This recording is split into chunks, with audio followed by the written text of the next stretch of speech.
Kembali lagi bersama saya Widya Ainun Lestari. Pada kesempatan kali ini saya akan menjelaskan tentang software komputer. Adapun pokok pembahasan saya yaitu yang pertama, mengembangkan peran perangkat lunak, yang kedua, perspektif industri, yang ketiga, abad pabrik perangkat lunak, yang keempat, daya saing perangkat lunak, yang kelima, perangkat lunak, yang keenam, karakteristik perangkat lunak, yang ketujuh, komponen perangkat lunak, dan yang terakhir, aplikasi perangkat lunak. Yang pertama, mengembangkan peran perangkat lunak. Saat ini perangkat lunak memiliki dua peran, di satu sisi berfungsi sebagai sebuah produk dan di sisi lain sebagai kendaraan yang mengantarkan sebuah produk. Sebagai produk, perangkat lunak mengantarkan potensi penghitung yang dibangun oleh perangkat lunak komputer. Sedangkan sebagai kendaraan yang dipakai untuk mengantarkan komputer untuk mengantar perangkat lunak berlaku sebagai dasar untuk kontrol komputer, komunikasi informasi dan penciptaan serta kontrol dari program-program lain. Pada masa awal era komputer, perangkat keras dengan tujuan umum menjadi hal yang biasa, sementara perangkat lunak dirancang secara khusus untuk aplikasi tertentu saja dan hanya memiliki area distribusi yang terbatas. Produk perangkat lunak yang dikembangkan untuk dijual kepada satu pelanggan atau lebih masih langka.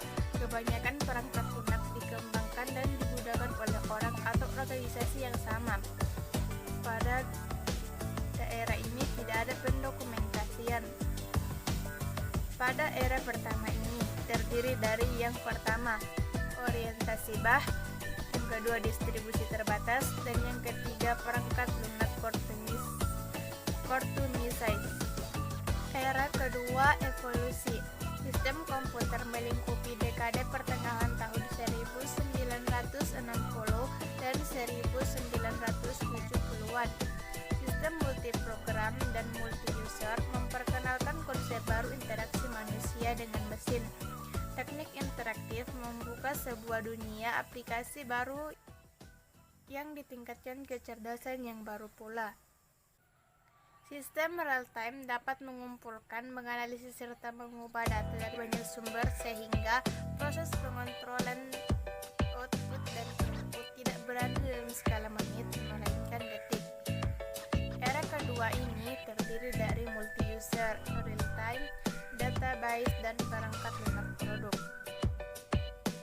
Era kedua juga ditandai dengan penggunaan produk perangkat lunak serta kehadiran software house. Kemudian yang selanjutnya yaitu era ketiga.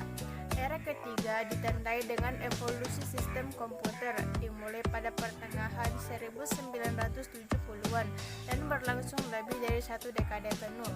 Sistem terdistribusi multikomputer yang masing-masing melakukan fungsi secara konkuren dan berkomunikasi dengan yang lain.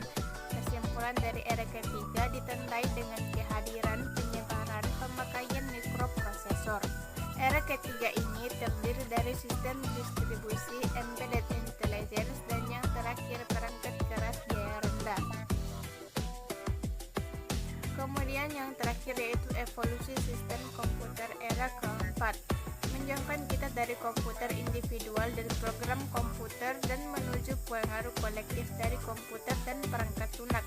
Mesin desktop yang kuat yang dikontrol oleh sistem operasi yang canggih, jaringan lokal dan global, serta digabung dengan aplikasi perangkat lunak yang maju menjadi sebuah aturan. Teknologi yang berorientasi pada objek dengan cepat menggantikan pendekatan pengembangan perangkat lunak yang lebih konvensional dalam berbagai era aplikasi. Era keempat ini terdiri dari sistem desktop bertenaga kuat, teknologi berorientasi objek, sistem pakar, jaringan secara tiruan, komputasi paralel, dan komputer jaringan. Kemudian yang selanjutnya itu pengembangan perangkat lunak, yaitu pada era pertama. Pada era pertama ini, perangkat lunak dirancang secara khusus untuk aplikasi tertentu saja dan hanya memiliki area distribusi yang terbatas. Kemudian pada era kedua, sistem multiprogram dan multi-user memperkenalkan konsep baru interaksi manusia dengan mesin. Era kedua ditandai dengan produk perangkat lunak Kemudian ke era ketiga, sistem terdistribusi multikomputer yang masing-masing melakukan fungsi secara konkuren dan berkomunikasi dengan satu yang lain. Kesimpulan dari era ketiga ini ditandai dengan kehadiran dan penyebaran pemakaian mikroprosesor. Kemudian pada era keempat, mesin desktop yang kuat dan dikontrol oleh sistem operasi yang canggih, jaringan lokal dan global, serta digabung dengan perangkat lunak yang maju menjadi sebuah aturan. Kemudian yang selanjutnya itu perspektif industri. Pada masa-masa awal penghitungan, sistem berbasis komputer dikembangkan dengan menggunakan manajemen yang berorientasi pada perangkat keras. Mereka menerapkan kontrol dan metode dengan alat-alat yang kita kenal sebagai hardware engineering. Sayangnya pada saat itu perangkat lunak belum banyak dipikirkan. Selama hampir 2 dekade ini, para manajer dan praktisi melontarkan berbagai pertanyaan, yaitu yang pertama, mengapa membutuhkan waktu yang sangat lama untuk menyelesaikan program? Yang kedua, mengapa biayanya sangat tinggi? Yang ketiga, dapatkah kita menemukan kesalahan yang ada pada program sebelum mendistribusikannya kepada pelanggan? Dan yang terakhir, mengapa sangat sulit bagi kita untuk mengukur kemajuan pada saat perangkat lunak dikembangkan? Kemudian yang selanjutnya yaitu abad pabrik perangkat lunak. Perusahaan-perusahaan yang besar maupun yang kecil memiliki apa yang disebut software plan. Ada ribuan aplikasi berbasis perangkat lunak dengan kondisi kritis yang sangat perlu diperbaharui, yaitu yang pertama, aplikasi sistem informasi yang ditulis 20 tahun yang lalu. Ini mengalami 40 generasi perubahan yang sekarang tidak mungkin dilakukan upaya pembaharuan. Bahkan modifikasi yang paling sederhana sekalipun sudah akan membuat perangkat lunak tersebut gagal beroperasi. Yang kedua, aplikasi pengembangan yang dipakai untuk memproduksi desain data telah kritis, dan karena cara memelihara serta usia yang sudah tua membuat tidak ada orang yang mengetahui struktur internalnya. Yang ketiga, yaitu embedded system, dipakai untuk mengontrol sumber tenaga, rambu udara, dan perusahaan besar di antara ribuan macam aplikasi yang sangat aneh serta kadang-kadang mempunyai kelakuan yang tidak dapat dijelaskan tetapi tidak dapat dikeluarkan untuk diperbaiki karena tidak ada lagi yang dapat menggantikan posisinya. Kemudian yang selanjutnya yaitu daya saing perangkat lunak. Sekarang ini perangkat lunak sudah menjadi lahan yang sangat kompetitif. Perangkat lunak yang dulu dibangun secara internal di dalam komputer, sekarang sudah dapat diproduksi secara terpisah. Yang selanjutnya yaitu perangkat lunak. Gambaran tentang perangkat lunak di dalam sebuah buku teks mungkin mengambil bentuk berikut. Perangkat lunak adalah yang pertama, perintah atau program komputer dan tidak dieksekusi memberikan fungsi dan unsur kerja seperti yang diinginkan. Yang kedua, struktur data yang memungkinkan program memanipulasi program secara proporsional. Dan yang terakhir, dokumen yang menggambarkan operasi dan menggunakan program. Kemudian yang selanjutnya, karakteristik perangkat lunak. Perangkat lunak lebih merupakan elemen logika dan bukan merupakan sistem fisik. Dengan demikian, perangkat lunak memiliki ciri yang berbeda dari perangkat keras, antara lain yang pertama, perangkat lunak dibangun dan dikembangkan tidak dibuat dalam bentuk yang klasik. Biaya untuk perangkat lunak dikonsentrasikan kepada pengembangan. Hal ini berarti proyek perangkat lunak tidak dapat diatur seperti pengaturan proyek-proyek pemanufakturan. Kemudian yang kedua, perangkat lunak tidak pernah usang. Perangkat lunak tidak rentan terhadap pengaruh lingkungan yang merusak yang menyebabkan perangkat keras menjadi usang.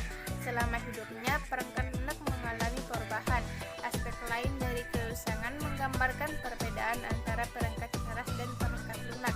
Bila suatu komponen perangkat lunak telah usang, komponen dapat diganti dengan suku cadangnya. Namun, tidak ada suku cadang bagi perangkat lunak. Setiap kegagalan proses perangkat lunak menggambarkan kesalahan dalam perancangan atau proses di mana rancangan diterjemahkan ke dalam kode mesin yang dapat dieksekusi. Kemudian yang ketiga, sebagian besar perangkat lunak dibuat secara custom built, secara tidak dapat dirakit dari komponen yang sudah ada. Perhatikan bagaimana perangkat keras untuk produksi berbasis mikroprosesor dirancang dan dibuat. Setelah masing-masing komponen diseleksi, perangkat keras dapat dipesan secara terpisah. Sementara pada perangkat lunak tidak ada katalog komponen perangkat lunak. Memang mungkin untuk memesan perangkat lunak secara terpisah, tetapi tetap merupakan satu kesatuan yang lengkap, bukan sebagai komponen yang dapat dipasangkan ke dalam program-program yang baru. Kemudian yang selanjutnya yaitu komponen perangkat lunak. Reusability merupakan suatu ciri penting dari komponen perangkat lunak kualitas tinggi. Sebuah komponen perangkat lunak harus didesain dan diimplementasikan sehingga dapat dipakai lagi pada berbagai program yang berbeda. Komponen perangkat lunak dibangun dengan bahasa pemrograman yang memiliki kosakata yang terbatas. Sebuah tata bahasa yang dibatasi secara eksplisit dengan aturan sinteks dan semantik yang diatur dengan baik. Bahasa tingkat mesin merupakan perwakilan simbolik dari serangkaian instruksi CPU. Bila program tidak dirancang dengan baik, hanya memiliki sedikit dokumentasi, maka bahasa tingkat mesin akan menjadi sebuah mimpi buruk. Bahasa tingkat memungkinkan pengembangan perangkat lunak serta program tidak tergantung pada mesin. Pada kenyataannya, bahasa tingkat menengah mengkompil dan menginterpretasikan hasil bahasa tingkat mesin sebagai keluaran kode mesin bahasa assembly tingkat mesin. Bahasa pemrograman tingkat menengah sering disebut 3 generasi komputer yang pertama dengan bahasa-bahasa tersebut, dan program tersebut harus melihat dengan baik ke unsuran struktur dengan baik dan pemrograman itu sendiri. Demikianlah bahasa di dalam 3 generasi. Yang pertama dimasukkan ke dalam jenis bahasa prosedural. Kemudian bahasa generasi keempat juga disebut bahasa non-prosedural, menggerakkan pengembangan perangkat lunak untuk mengkhususkan pada proses prosedural. Kemudian yang selanjutnya, karakteristik perangkat lunak. Perangkat lunak lebih merupakan elemen logika dan bukan merupakan elemen sistem fisik. Kemudian yang selanjutnya yaitu aplikasi perangkat lunak. Perangkat lunak dapat diaplikasikan ke berbagai situasi di mana serangkaian langkah prosedural telah didefinisikan. Kandungan informasi dan determinasi merupakan faktor penting dalam menentukan sifat faktor perangkat lunak. Konten mengarah kepada arti membentuk dan informasi yang masuk dan keluar. Memang sulit untuk menentukan kategori umum aplikasi perangkat lunak. Ketika kompleksitas perangkat lunak mulai muncul, maka penggolongan yang rapi menjadi hilang. Pada perangkat lunak berikut menunjukkan luasnya potensial. Yang pertama, perangkat lunak sistem. Perangkat lunak sistem merupakan sekumpulan program yang ditulis untuk melayani program-program yang lain, baik program sistem, misalnya kompiler, editor, dan utilitas pengatur file, memproses struktur-struktur informasi yang lengkap. Namun tetap perangkat lunak sistem ditandai dengan interaksi perangkat keras komputer. Kemudian yang kedua, perangkat lunak real time. Program-program yang memonitor atau menganalisis kejadian dunia nyata pada saat terjadinya disebut sebagai perangkat lunak real time. Elemen-elemen perangkat real time mencakup komponen pengumpul data yang mengumpulkan dan memformat informasi dari internal, sebuah komponen kontrol atau output yang memberi respon kepada lingkungan eksternal, serta sebuah komponen monitor yang mengkoordinasi sebuah komponen lain agar respon real time dapat bekerja. Kemudian yang ketiga, perangkat lunak bisnis. Sistem Discrete telah mengembangkan perangkat lunak sistem informasi manajemen yang mengakses satu atau lebih database yang besar atau kecil yang berisi informasi bisnis. Aplikasi perangkat lunak bisnis juga meliputi lingkungan, klien atau server, serta interaktif. Kemudian yang keempat, perangkat lunak teknik ilmu pengetahuan. Perangkat lunak teknik ilmu pengetahuan ditandai dengan algoritma number crunching. Perangkat lunak ini memiliki jangkauan aplikasi yang mulai dari astronomi sampai vulkanologi, dari analisis otomotif sampai dinamika pesawat di ruang angkasa, dari ideologi molekuler sampai pabrik yang sudah diotomatisasi. software. Embedded software ada dalam read-only memory dan dipakai untuk mengontrol hasil serta sistem keperluan konsumen ke pasar industri. Embedded software dapat melakukan fungsi yang terbatas serta fungsi esoterik atau memberikan kemampuan kontrol dan fungsi yang penting. Contohnya, fungsi digital dalam sebuah automobil seperti kontrol bahan bakar, penampilan dashboard, sistem rem, dan lain-lain. Kemudian yang keenam, perangkat lunak komputer personal, pengolah kata, screenshot, grafik komputer multimedia, hiburan manajemen database, aplikasi keuangan hanya merupakan beberapa saja dari ratusan aplikasi yang ada. Kemudian yang ketujuh, perangkat lunak kecerdasan buatan merupakan algoritma non-numeris untuk memecahkan masalah kompleks yang tidak sesuai untuk perhitungan atau analisis secara langsung. Perangkat lunak kecerdasan buatan adalah pengenalan pola, pembuktian teorema, dan permainan game. Di tahun-tahun terakhir, cabang perangkat lunak yang baru disebut sebagai artificial neural network telah berkembang. Jaringan saraf menstimulasi struktur proses otak dan kemudian membawanya ke perangkat lunak yang baru yang dapat menganalisis proses-proses yang kompleks serta belajar dari pengalaman-pengalaman masa lalu. Dan yang terakhir yaitu perangkat lunak sistem atau sistem operasi. Sistem operasi komputer adalah perangkat lunak komputer atau software yang bertugas untuk melakukan kontrol dan manajemen perangkat keras dan juga operasi-operasi sistem, termasuk menjalankan software aplikasi seperti program-program pengolah data yang bisa digunakan untuk mempermudah kegiatan manusia. Sistem operasi dalam bahasa Inggris yang disebut operation system atau biasa disingkat OS.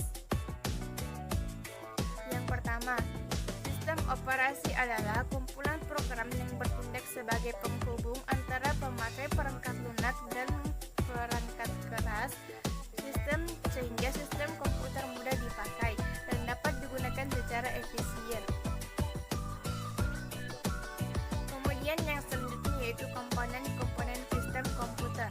Yang pertama, hardware terdiri dari CPU, memori, perangkat I/O. Kemudian yang kedua, sistem operasi terdiri dari mengontrol dan mengelola pemberdayaan sumber daya komputer. Yang ketiga, program aplikasi terdiri dari kompiler, database, games, dan lain-lain. Dan yang terakhir, user terdiri dari manusia, mesin, dan komputer. Yang selanjutnya, sistem operasi. Yang pertama, dapat memerintah hardware, menangani orientasi sumber daya, dan melindungi aplikasi dari koneksi langsung ke hardware. Yang kedua, kernel adalah jantungnya sistem operasi, bagian yang harus selalu beroperasi agar sistem operasi selalu hidup. Yang ketiga, tujuan dan sistem operasi adalah yang pertama, mengelola seluruh sumber daya yang terdapat pada sistem komputer. Yang kedua, menyediakan sekumpulan layanan kepada user sehingga user lebih mudah. Dan yang terakhir, nyaman dalam menggunakan dan mempergunakan sumber daya sistem komputer. Yang keempat, mengelola seluruh sumber daya komputer. Yang pertama, sumber daya fisik terdiri dari keyboard, mouse, joystick, disk drive, printer, monitor, modem, Ethernet card, dan lain-lain. Yang kedua, sumber daya arus listrik terdiri dari data dan program. Yang kelima, berdasarkan banyaknya sumber daya dan sistem operasi, dapat kita lihat sebagaimana yang telah tertera di atas. Demikianlah apa yang dapat saya sampaikan. Semoga apa yang saya sampaikan ini bisa bermanfaat untuk kita semua dan menjadi tambahan ilmu bagi kita semua. Dan saya mengucapkan terima kasih karena telah menonton video ini hingga akhir. Dan juga saya mengucapkan terima kasih kepada Bapak Dr.